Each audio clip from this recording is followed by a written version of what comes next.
Welcome to Persuasive Writing Assignments Tips. My name is Charlotte Strong and I'm your Lexis rep. Today I'm going to give you some tips and tricks to help with your persuasive writing assignments. The first thing I'm going to show you is how to copy with sight. So to do this, we need to pull up a case. I'm going to click inside of the big red search box and type in 481 US 137, and then I hit enter or click the red magnifying glass. I have pulled up a case, and you'll see right here underneath the case name and citation you have the option to copy citation. You click copy citation and a pop-up appears. You want to check and make sure the current format is the one that you want. Standard is the Blue Book standard. If you need a different format, simply click on the drop-down box and select the format that you need. Most often, you are going to be using standard. Then you also decide if you need to include these references, the official reporter or the national reporter system.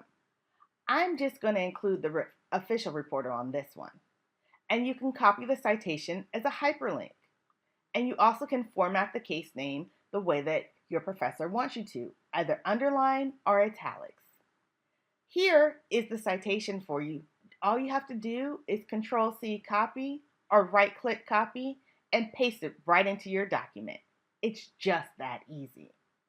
I'm going to close this box. Now, I'm going to show you how to copy a quotation with a pinpoint citation.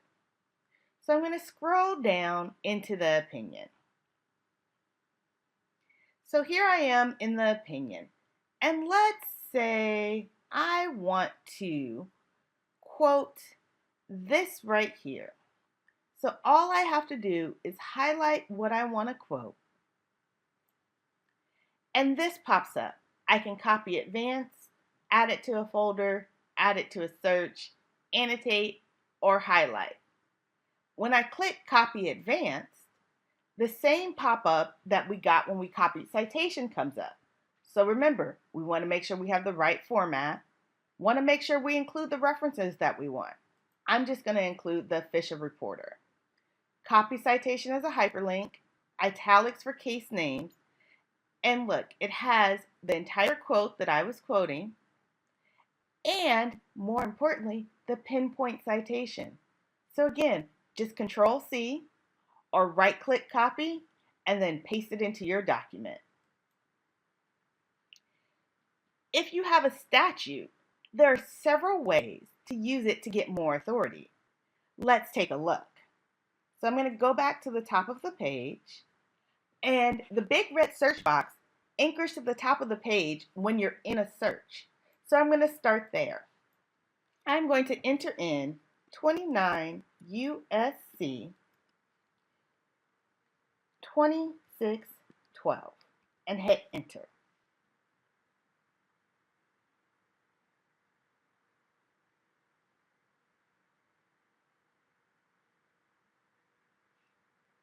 Quick hypo.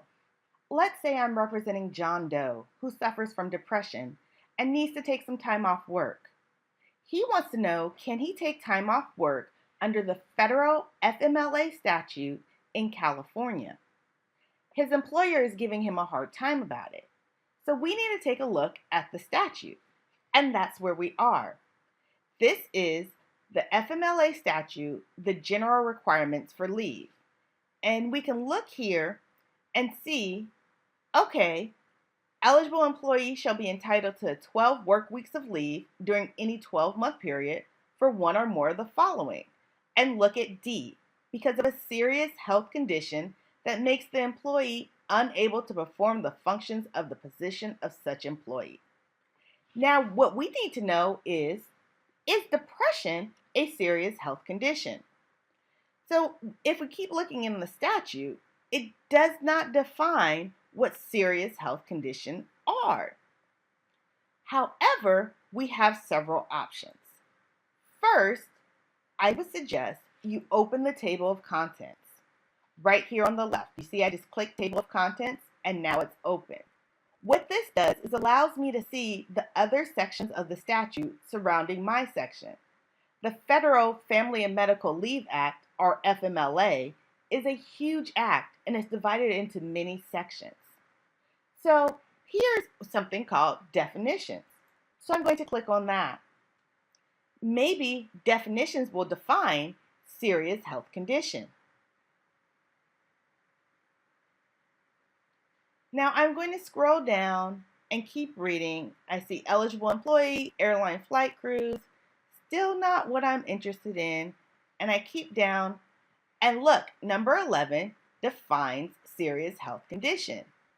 It means an illness, injury, impairment, or physical or mental condition that involves inpatient care in a hospital, hospice, residential medical care facility, or continuing treatment by a healthcare provider.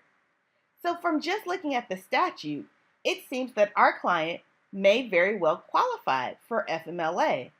But we also need to know how the courts have interpreted this statute. So there's several ways to do this. First, we can click on this Go To up here, and go to Case Notes. The case notes are cases that have interpreted this statute and can help us determine if our client is eligible for federal FMLA. So as I scroll down, I'm looking under Section 4, Serious Health Condition.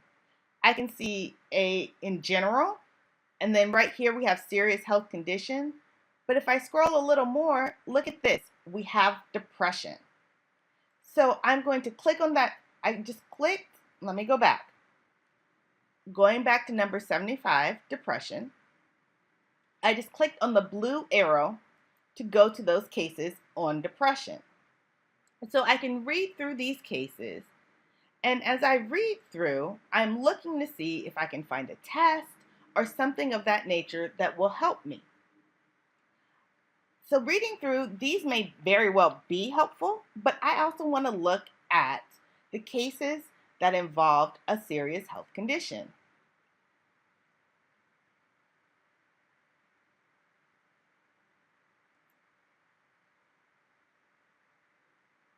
And look here, in Rodriguez, we have some factors that tell you what a serious health condition is. It is serious health condition not involving an overnight stay in a healthcare facility involves 1, illness, injury, impairment, or physical or mental condition.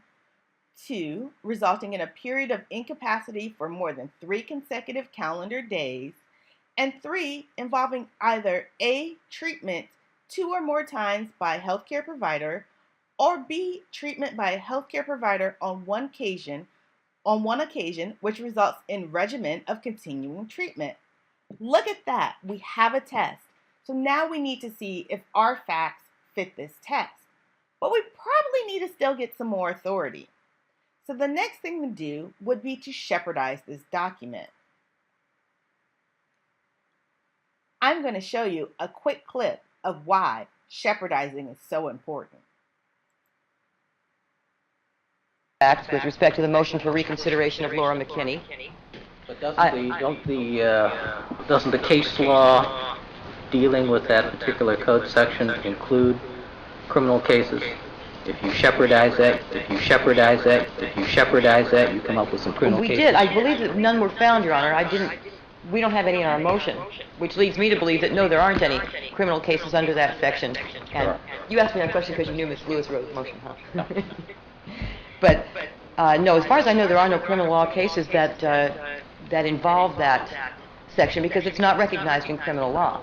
So, I mean, at least in theory, we didn't have to have all the argument. But So if my Pepperdine law clerks found some, did they? Criminal cases? And what do they say? say it's applicable to criminal law cases. Okay. There's a rule in the civil procedure that an unfounded motion for reconsideration is the subject of sanctions. Just an aside.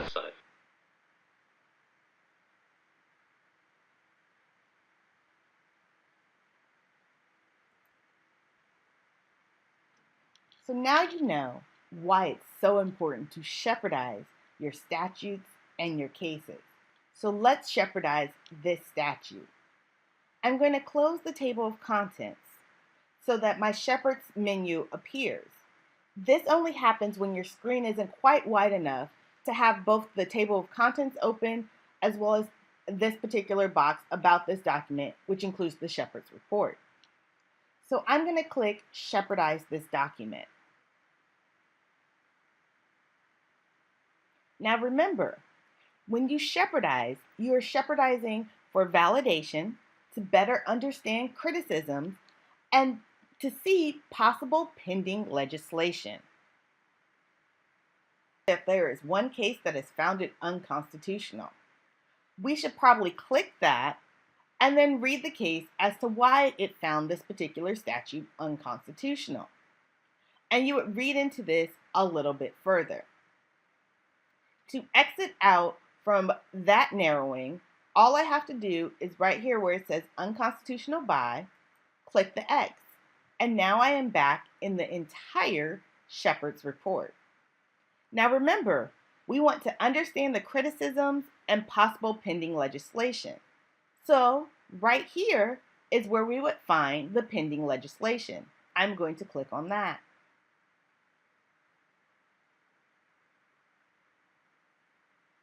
This shows me that there have been 2 bills that have been introduced that could potentially change this section of the statute. So I'm going to click on one to see, is this something that is likely to pass? And we can see right here that this has already failed. This is called the legislative outlook. So you're going to have the name of the particular bill, and then you're going to have the progress. This one has already failed. If it had not failed, it would tell you the likelihood of whether or not this law might pass. You can also see right here where exactly in the legislature is this particular bill. So we saw that this was introduced and never made it out of committee. Below this, you have a brief synopsis of the bill as well as the text of the bill. So now we know we don't need to worry about this particular pending legislation because it has already failed. I'm just going to click back to go back to the pending legislation report.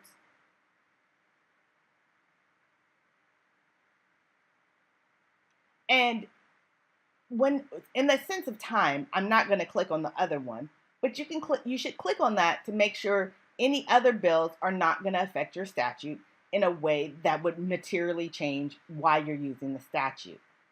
And I'm going to click back one more time to go into the entire Shepherd's report. Now, another really cool feature is that you can look at subsection reports by specific court citation. For example, we're in the section of the statute that deals with definitions. We're only concerned about serious health condition, which was section 11. So if I look at the subsection reports by specific court citations, I click there.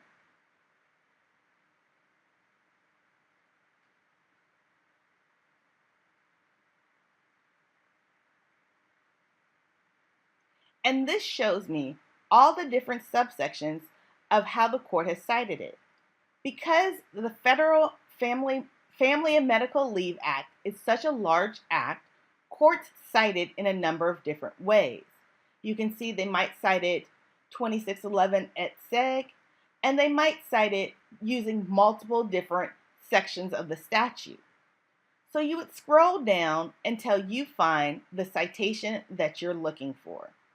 In the interest of time, I'm just going to pick one and show you. So right here, if we were looking at 29 USC section 2611 4A, I could click on this. I see that there's 160 total sites, which is a lot more manageable than what we had before. And here I am going to see all the different citations, all the different cases that go for this citation to help me understand what's going on, how the courts are treating this particular subsection of the statute. Again, I can narrow by analysis. I see there are 2 cases who have followed. I can narrow by neutral cases or cases that have merely cited it. I can narrow further by jurisdiction, as well as I can search within results or narrow by timeline. Now, I want to show you one more way of how you can also use the comprehensive report to help you find more authority for your writing assignment. So once I'm in the comprehensive report, we see that there are over 3,000 cases, and that's way too many. So I'm going to narrow it down just a bit to try and help me. First, I'm just going to narrow to Ninth Circuit cases. And that gets me down to 175. Now, let's narrow by, we're going to connect the fact with the law. So our fact is that our client has depression, or we could say mental health, and we want to connect it with the law. And the way we're going to do that, I know you guys don't like terms and connectors, but if you remember just this one, it's going to help you tremendously. I'm going to do /P. /P means I want these two phrases within the same paragraph. And then I'm going to type serious health condition. There is no need to use quotes around serious health condition because the system is smart enough to recognize it as a term. And then I'm just going to click the magnifying glass or hit enter. Now look, this got me down to 9 cases. This is something very manageable for me to read through and see if any of these cases are good for my particular persuasive writing assignment. All right, next thing I want to show you are your folders. So if you click on more, you can go right to your folders from wherever you are in Lexis Advance. Or if you are on the home page, your folders are also listed there. So you scroll down and your folders are on the left in this little blue box. I'm going to click into my helpful cases folder. And I had selected some text from Tyson v. Arizona. And let's say I want to print everything that's in my folder. I just check this box, select all items on this page, and then I click print. Now make sure you select the LexisNexis printer. Why use your ink and paper? Use ours. It's free. And then I select which printer I want. It doesn't matter. Both printers are right there next to each other. And then I click print. I can also have formatting options of how I want what I'm printing to appear. Do I want a cover page? Do I want my first and last name on cover page and within the footer, etc., etc. I'm going to hit cancel so I don't accidentally print anything. Also, I know that you guys are getting a list of all the cases that you should use. So, once you want to print all of those cases, you can print them all at once. All you do is click on the square in the upper left-hand corner and go to LexisNexis Get and Print.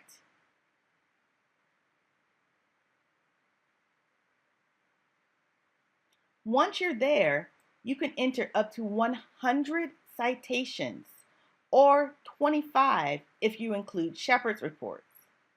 And then you look over your options, make sure you have what you want. So do you want to retrieve the document? Do you want to include document attachments where available? Do you want to retrieve the Shepherd's report? And how you want to have delivery. You can download them, you can email them, or you can print. Remember, use the LexisNexis printer, use our ink and paper. You also have formatting options. We had kind of discussed these before, but here are all your formatting options. And there are content-specific options. For cases, you can deliver the full case document and decide what you want to show, number of columns, etc., etc. So once you've made all your selections and entered all your citations, all you have to do is hit Get. and then you will either print, download, or email all the citations that you entered. So, also, one last thing. On the Lexis Advance homepage, you can look at your history from the last 90 days, and it is located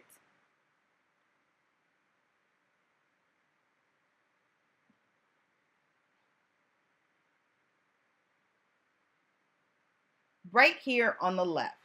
This shows your searches, documents, as well as the Shepherd's reports that you have pulled. However, if you're not on the home page, no fear, you can still look at your history up here in the black bar at the top of the page. And again, searches, documents, Shepherds. So let's review quickly what we've learned today. You've learned how to copy a citation. You've learned how to copy a quote with a pinpoint citation. You've learned how to use a statute to find more authority. Remember, shepherdize, shepherdize, shepherdize. Don't be Marcia Clark. You shepherdize your cases and statutes for validation, for additional authority.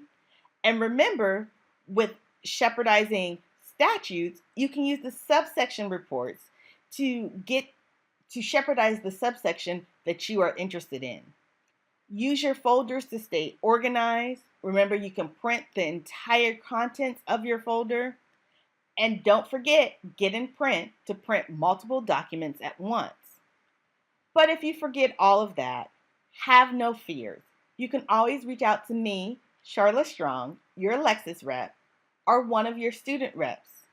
Or if it's 3 a.m., we're probably sleeping. But you can still get help. Call 1-800-45-LEXIS. That is our customer support line. They are staffed by expert legal researchers. They have an average experience of over 15 years, and they are who I call when I have a research question. Have an absolutely wonderful day, and thank you for listening.